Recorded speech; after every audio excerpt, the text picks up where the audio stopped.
Drop the leash or I swear to God I'll put it down. The line ripped through the calm street in Maple Ridge, Colorado like a warning shot. Ethan Cross stopped. Atlas, his German shepherd, stood at his side, leash loose, posture alert, perfectly still.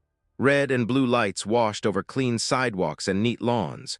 Two officers blocked the path as if the neighborhood had turned into a checkpoint. Officer Ryan Cole kept a hand near his belt. Officer Mark Denson stared at Atlas like he wanted the dog to give him a reason. Cole spoke first. Your dog moved toward me. Control it. Now. Ethan kept his voice even. He'd learned long ago that tone could decide outcomes. He's trained, Ethan said. He hasn't done anything. Denson scoffed. That thing's a weapon, and so are you walking around here like you own the place. I live here, Ethan replied. Cole pretended to consider it. Then show ID. Ethan moved slowly, hands visible, and held out his license.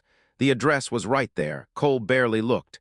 Denson stepped closer, crowding Ethan without touching him. You military? Denson asked. I used to be. What kind of used to? Cole said. Special operations, Ethan answered, because lying only made men like this hungrier. Denson's smile sharpened. So you think you're tough? Atlas made a low warning sound, not a bark, not a lunge, just awareness. Denson flinched. Fear turned into anger in the same breath. See, he snapped. Aggressive. He's leashed, Ethan said. He's sitting. Cole's voice hardened. Shorten the leash. Ethan did it. Atlas obeyed instantly. Denson's eyes stayed unsettled. Drop the leash, he said. I want to see if it listens without you. Ethan looked up. No, Cole stepped forward. Excuse me. I'm not dropping it, Ethan said, calm but firm. He's not the problem. Denson's face tightened. Then you are. His hand went to his gun. Atlas shifted forward half an inch, protective instinct waking up. The gunshot cracked once. Atlas dropped. For a second, Ethan's mind refused to move. Then he fell to his knees, hands on fur, voice breaking. No, Atlas. Cole exhaled like this was paperwork. Told you to control your dog. Ethan looked up, eyes bright with shock. You shot him, he said. He didn't touch you. Denson's voice rose, loud for the windows. He came at me. He didn't, Ethan said. Hands grabbed Ethan from behind. Denson shoved him down. Stop resisting, Denson shouted. I'm not resisting, Ethan said, breath crushed. A knee pressed into his back. A taser snapped and pain locked his body. Across the street, curtains shifted. Doors stayed closed. Ethan was cuffed, dragged upright. Cole leaned close, voice low. This is what happens when you don't know your place.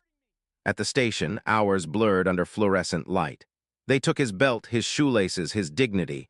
No charges, no apology. Near dawn, a desk sergeant slid papers across the counter. You're free to go.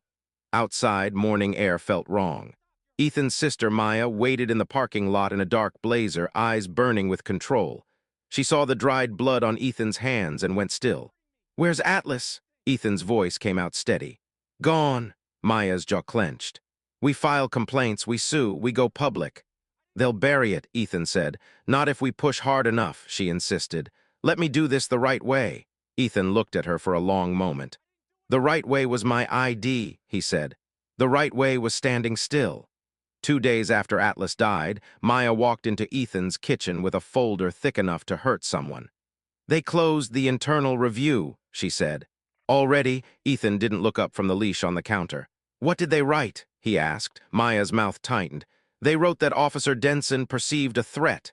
They wrote that you were non-compliant. They wrote that the taser was necessary. Ethan breathed out once, slow. So the story is finished, he said. No, Maya answered. Not if we keep pushing. Ethan finally met her eyes. Push where? He asked. Into a wall they built. Maya's voice shook, but she held it steady. Into daylight, into cameras. Into pressure. Ethan nodded like he heard her, but his expression didn't change. I'm done asking, he said quietly. I'm done hoping. Days passed in a house that felt too quiet. The leash sat coiled on the counter like an accusation. Maya called lawyers and reporters. Ethan listened, then said the same sentence. They protect their own. Then Ethan stopped talking about what the system wouldn't do. He started building what it couldn't ignore. He pulled records, case numbers, arrest logs. He found complaints that vanished, body cam gaps that appeared around Cole and Denson like clockwork. He spoke to men whose names were buried under resisting arrest. He wrote everything down. Cole and Denson weren't just violent, they were predictable. Ethan installed cameras in his home, clean angles, clear audio, redundant storage. Then he made the house look careless. Mail stacked on the table, a bottle on the counter. A safe left slightly ajar. He left the porch light on. He left the side gate unlocked. The knock came after midnight. Hard, confident, Ethan opened the door slowly. Cole stood there with Denson beside him, both wearing the look of authority without accountability. Cole said, "Mind if we come in?" Ethan leaned on the frame. "You got a warrant," Denson laughed. "You got something to hide?" "I like things legal," Ethan said. "You understand." Cole's smile didn't reach his eyes. "Legal," he repeated like a joke. Then he shoved Ethan backward and stepped inside. Denson shut the door. The cameras caught everything. Cole circled Ethan. Denson's eyes flicked to the safe. "You think you can make us look bad," Cole said. "I don't know what you're talking about," Ethan answered. Denson punched him in the ribs. Ethan dropped to one knee, breathing hard, playing the part. Cole yanked him up. "Stay out of our way," Cole said, "or it gets worse." Denson hit him again in the face. Ethan let it happen because he wasn't winning with fists. He was winning with proof. They left him on the floor and walked out like it was routine. The door clicked shut. Ethan stood, wiped his mouth, and opened his laptop. He watched the footage once.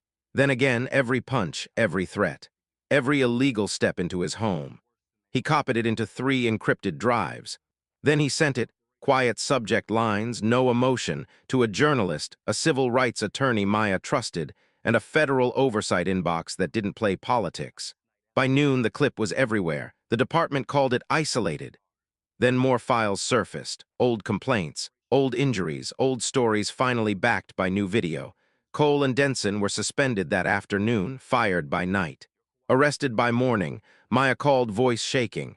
"It's working," she said. Ethan's reply was flat. "They'll still try."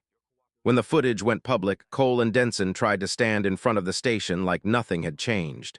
Reporters swarmed them, microphones rose, questions hit like stones. Ethan walked out after a brief interview and saw them across the sidewalk. Denson spat, "You set us up." Ethan answered, calm and flat, "You walked into my home. You filmed your own ending." Cole muttered, "Enjoy your moment." Ethan said, "Not a moment, a sentence, now." The courtroom in Denver was packed. Cameras lined the back wall. Reporters filled every seat. Ethan took the stand in a dark suit, calm, controlled. "I was walking my dog," he said. "He was trained, he was leashed, he was not a threat." The defense tried to paint Ethan as dangerous. "You're trained," the attorney said. "Capable of violence." Ethan met his gaze. "I'm capable," he said. "That's why I chose restraint." The footage played, Cole's shove, Denson's punches, their voices, their confidence, then the street, the demand, the threat, the shot. The jury watched without blinking. The verdict came fast. Guilty, count after count. The judge's voice carried no sympathy. 25 years in federal prison, no parole. Outside, microphones pushed toward Ethan. A reporter asked, "Do you feel vindicated?" Ethan looked into the cameras. "They got what they deserved." That evening, while the city argued and demanded more, Ethan drove alone to a small cemetery outside Maple Ridge. The sky faded into deep blue. He walked to a simple headstone. Atlas loyal to the end, Ethan knelt and rested his hand against the cool stone. "Hey, boy," he whispered. A long pause. "It's done," he said. "They can't hurt anyone else." He swallowed. "I wish that brought you back." Ethan stood, took one last look at the name carved in stone, then turned and walked away. And for the first time since the shot, he didn't look back.